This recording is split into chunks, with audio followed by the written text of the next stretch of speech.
I don't know what you think about miracles. In my religious upbringing, we talked about miracles a lot, but it wasn't until 1998 that I experienced what I would consider my own miracle in my life. And I'm going to tell you the story that goes along with that miracle today.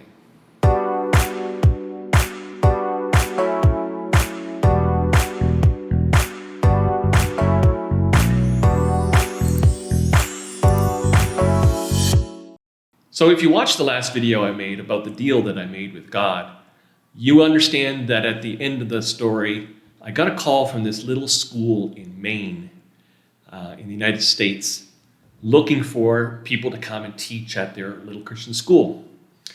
And because of the deal that I had made with God, I said I would do it. And so it wasn't long after that we moved to Maine. Of course, we had to sell the mobile home that we had just moved into. We ended up living in it for, I think, less than a year, or it was definitely less than 2 years that we lived in that trailer.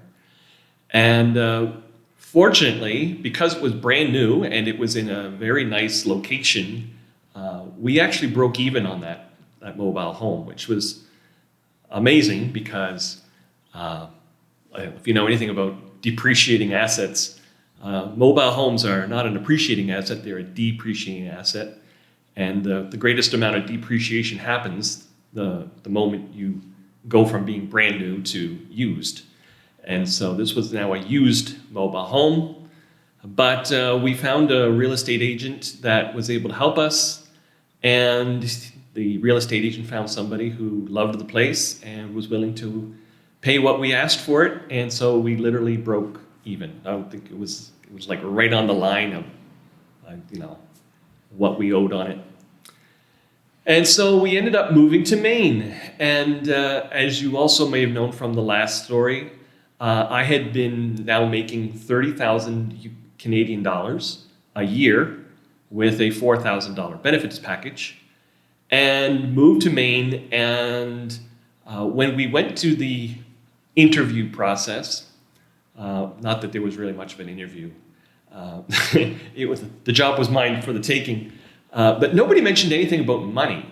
And so finally, when we got close to the end of the entire interview process, I said, we're making a pretty big move here to come from Canada to the United States. What can we expect for salary? And they're like, oh, we don't know what we're going to be able to pay you. We're hoping to be able to pay you $10,000 a year. It's like, okay, I know there's a big difference between Canadian money and US money, but the difference between 10,000 and 30,000 is not overcome by the difference in exchange. I can tell you that. It was like a 50% pay cut, or maybe more. We were definitely going on faith, but I had made the deal, said I would go anywhere, do anything, rest of my life, no questions asked. So we moved to Maine, and we ended up staying for the first little bit in the parsonage of the church that we were attending, because they didn't have a pastor at the time, and they had a parsonage that was sitting empty, and for insurance reasons, it was going to cost them a lot of money to have that building stay empty, so they wanted to have somebody in there renting it. And so we came in and rented it at a very good price. And so that worked out pretty well. And although we had a really, really good deal on the rent, we were only making 10,000 US dollars a year. This is in the 1990s. And you can't live on that. You just can't. You can't really make a living on that. Now, my wife at the time, because she was back home in her home country, she was able to work, but she was working at the same place that I was working at the school, and they weren't able to pay me very much, so they were only able to pay her even less than they paid me. And so between the two of us, we weren't bringing in even close to 20,000 US dollars, not even close, maybe $15,000 a year between the two of us. It was interesting, let's put it that way. So how did we make ends meet? Well, I had a really good credit card when I was in Canada, which I brought with me. And as best as we did to try to pay that credit card off every month, when you're only making that kind of money, your expenses, just exceed. We had 3 kids at this time. You just can't survive on that kind of money with 3 kids. And so we were going further and further and further each month into using the credit card to pay for the essentials of life. We lived very frugally. That wasn't a problem. But we just couldn't afford even the basic lifestyle that we had there in Maine. And it's funny, if any of you remember, in the 1990s, the United States had issued a series of commemorative quarters, one for every state of the Union. Every couple of months, they came out with a new one. But there's 50 states, so it took years for all these quarters to come out. And my ex-wife's mother, my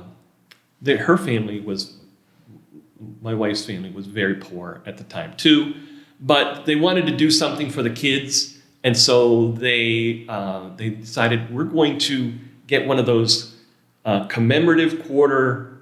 I don't know what you call it. It was like a placeholder, and you could put one of the quarters in for each of the states as they went along, and they had it all scheduled out. So by the time you got to the last state, you'd have all 50 states.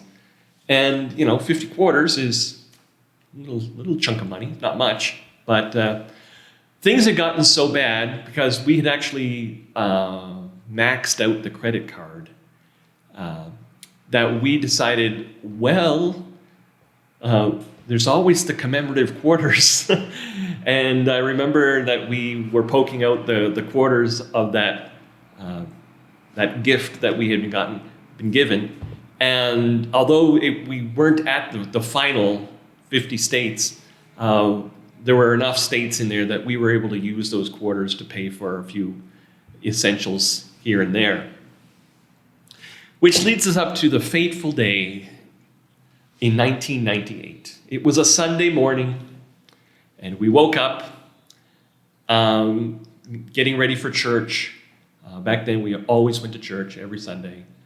And of course, 3 little children. Our oldest, I think, was 5. The youngest one was a baby, just a baby. We were having breakfast, and we needed milk, and there was just a tiny little bit of milk left in the jug. And so my wife said to me, "Can you go down to the corner store and get a half gallon of milk?"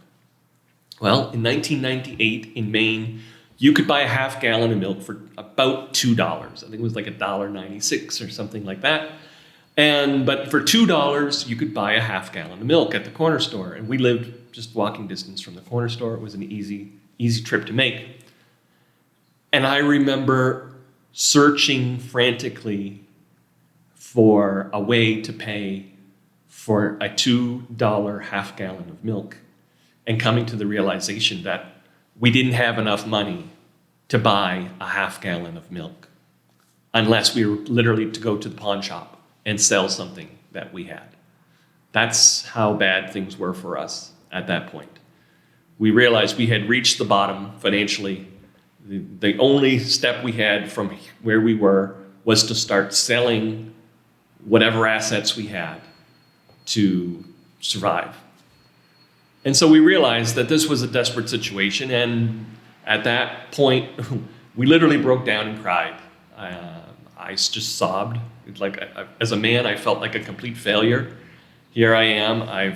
I left this good job in Canada, came here to the United States on faith, thinking that everything was going to work out because God had told us to go and all that sort of stuff, and that God was going to take care of us. And here we were. I had failed as a man to take care of my family, and now we were going to have to sell our assets. So we just cried, and it was a very rough morning. But we still went to church. We still found a way to pull it together, and we went to church. We told the kids, don't tell anybody about this, and we were just going to try to figure it out. And so we went to church. Everything seemed pretty normal at church, whatever.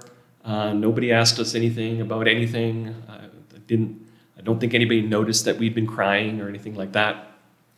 And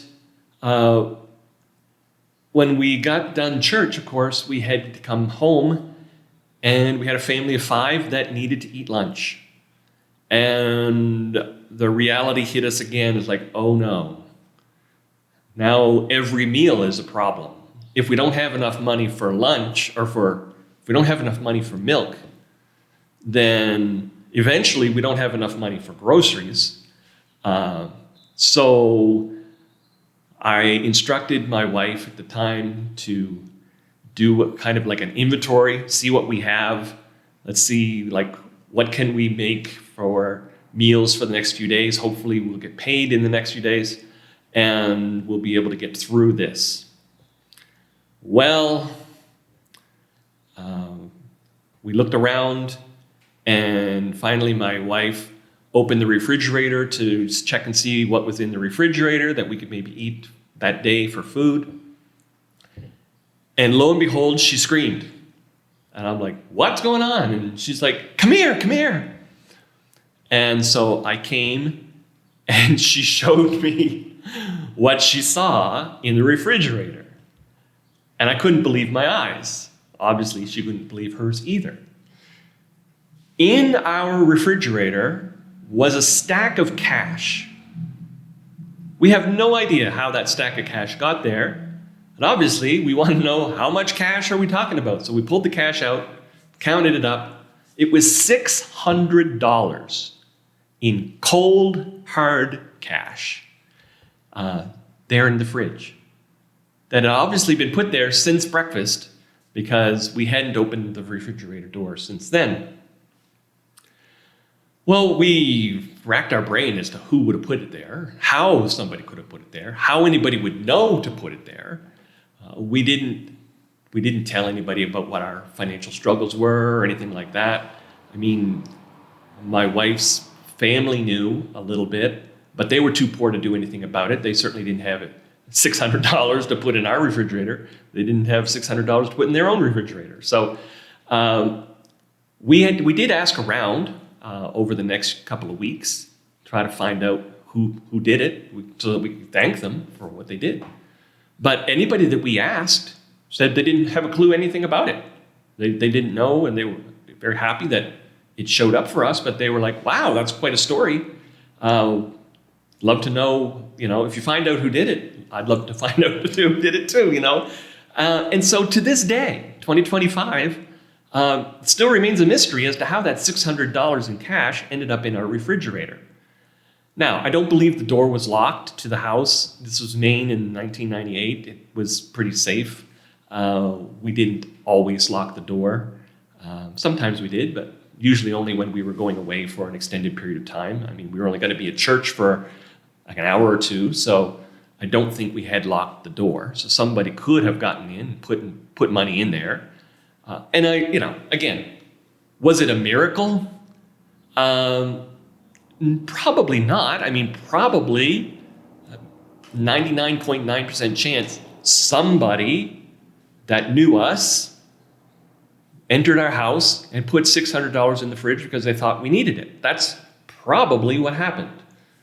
But the fact that nobody ever came forward, and that nobody that we asked would admit to it, and that everybody that we talked to seemed to act very surprised, and knowing that we had told the kids not to say anything. I mean, the kids were pretty young anyway. They probably wouldn't even have mentioned it. But, our oldest might have, but she said she'd never said anything to anybody about it. It's a mystery to this day how that happened and why it happened. But I can tell you that from that day on, our financial situation turned around. We never ended up in that bad of a situation of debt again. We actually, from that point, climbed out of debt, and we never knew poverty like that ever again.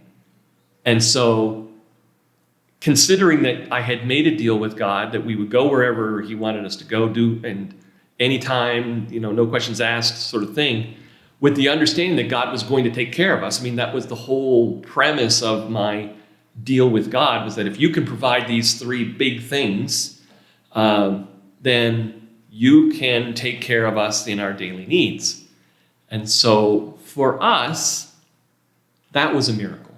The fact that there was $600 in the fridge that day was a miracle. And I still look at it as my life miracle.